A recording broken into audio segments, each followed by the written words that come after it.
From WisPolitics in Madison, you're listening to Capital Chats. Hello, everyone, and welcome to another WisPolitics Capital Chats podcast brought to you by Spectrum.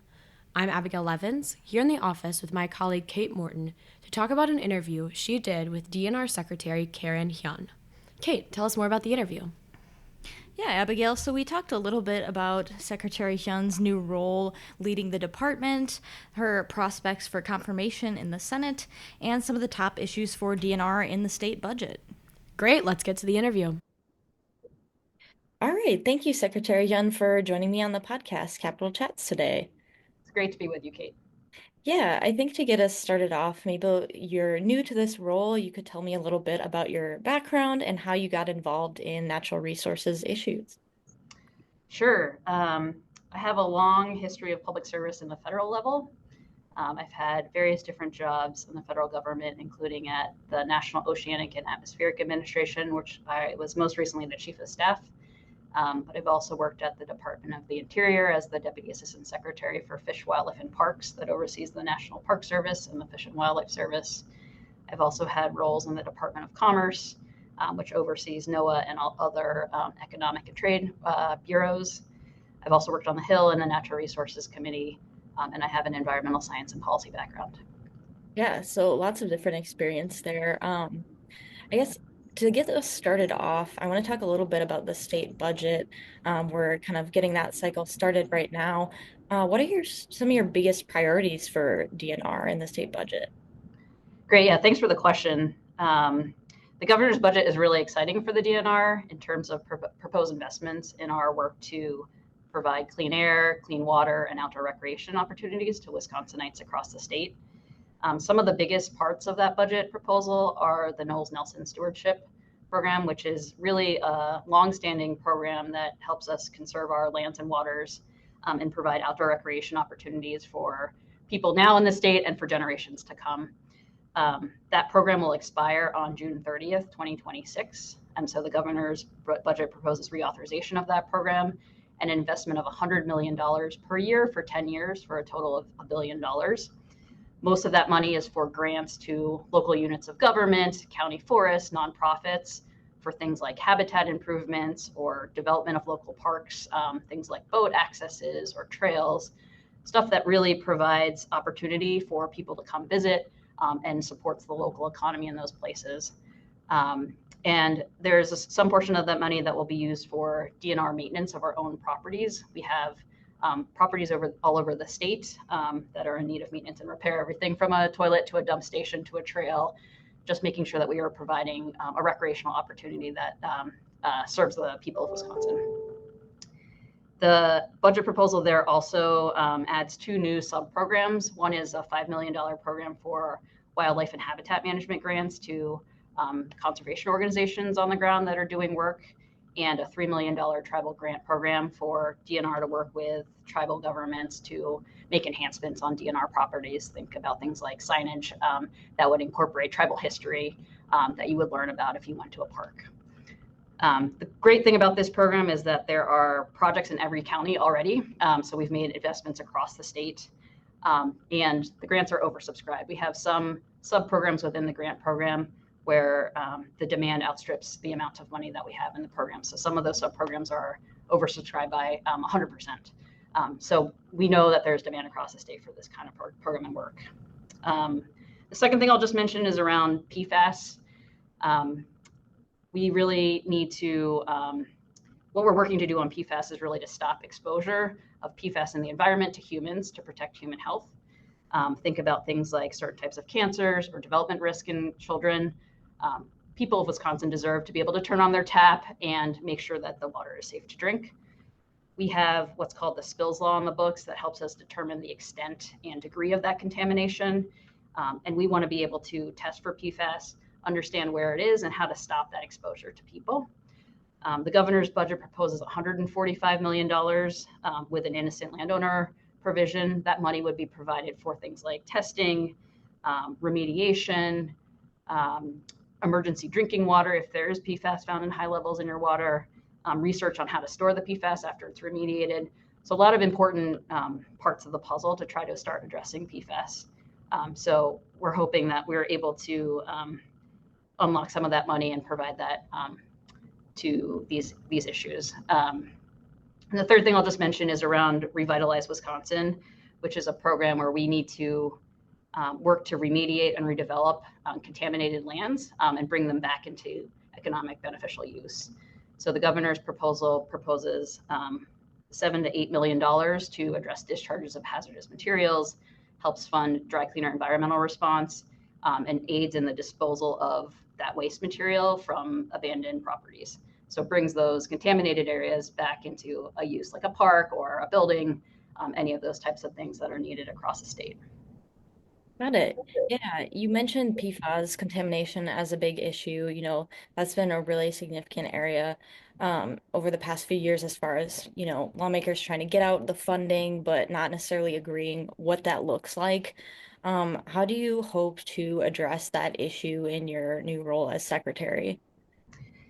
Yeah, thanks. I had the opportunity to go with the governor on a trip across the state. We were in Marinette and Wausau and Campbell. And we saw a lot of the places where people have high levels of PFAS in their drinking water.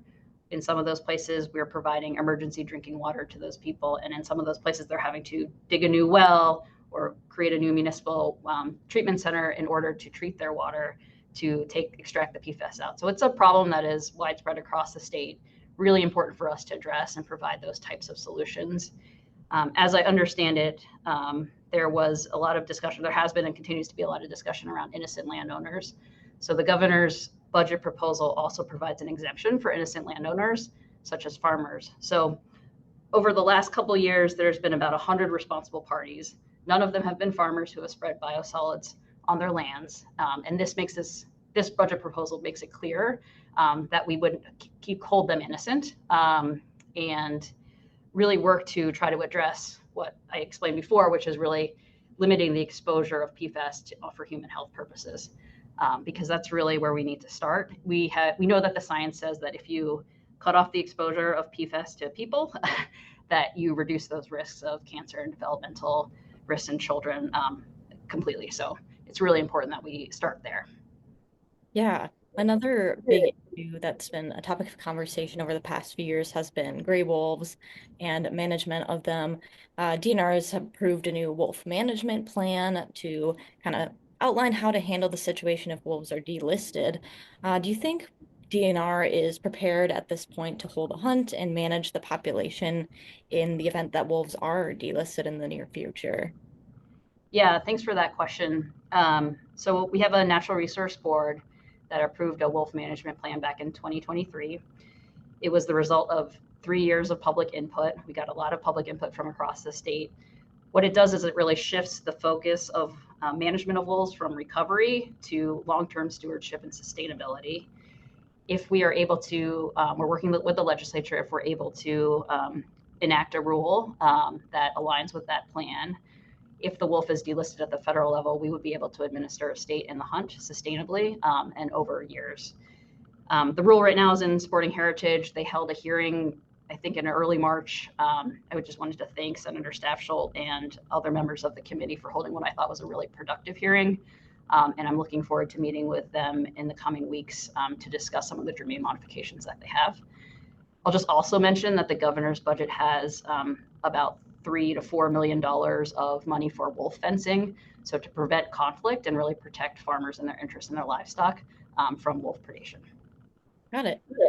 On another topic of your confirmation, DNR hasn't had a confirmed secretary since Preston Cole in 2022, and you're still awaiting Senate confirmation. So what have your conversations been like with senators so far? Yeah, thanks for that question. So I've been about 3 months on the job, so it hasn't been that long. And I've spent the first 3 months here doing a couple things. One is really talking to staff internally and really understanding the work and trying to getting a sense of all of that work because the mission is very large. I've spent a lot of time trying to start building relationships with the tribes across the state and with our board members and the Natural Resource Board because they play a really important role in the progress that we make on policy decisions here. And then the next group of people that I started meeting with were the legislators. I've met with almost all the senators and some of the assemblymen and women, really just to have them meet me, understand what their priorities are, and also just because of the timing of how I've entered into the job, have been working on helping them understand some of the budget proposals in the governor's budget. All those meetings have been really productive, really have enjoyed understanding what those priorities are and trying to address them and work forward with them together. Yeah, and as far as the prospects of your confirmation, do you expect to be confirmed this session? I mean, it's up to the legislature. I'm going to focus on doing the best job I can from where I sit, really pushing forward on the mission of making sure that people live, work, and play safely in the outdoors here and have clean air and clean water. And I'm going to work in good faith with the legislature on the issues that they put in front of me. Okay. Is there anything else you want to add about how you will approach this role and just yourself? Yeah, thanks for that question. I have a lot of experience working in large governmental organizations. And I just want to say that one of the most important parts of the organization itself is the workforce. And our workforce is really passionate and dedicated. And so I'm really looking forward with all of them to push forward on the mission work of this agency. I'm also really looking forward to building on existing partnerships and new partnerships. I think work can be done so much better when we're working aligned with other state agencies, other federal agencies, tribes, in the nonprofit sector and the private sector. There's a lot of problems that we can solve as a state if we work better together, and I'm looking forward to engaging with all different stakeholders in that regard. Great. Well, thank you for joining us on the podcast today. Thank you. Appreciate it. Thanks for tuning in to this episode of WIS Politics Capital Chats, brought to you by Spectrum. If you want to hear more of our reporting on the DNR, you can head to our website, wispolitics.com. For now, I'm Abigail Levins. And I'm Kate Morton. Thanks for listening.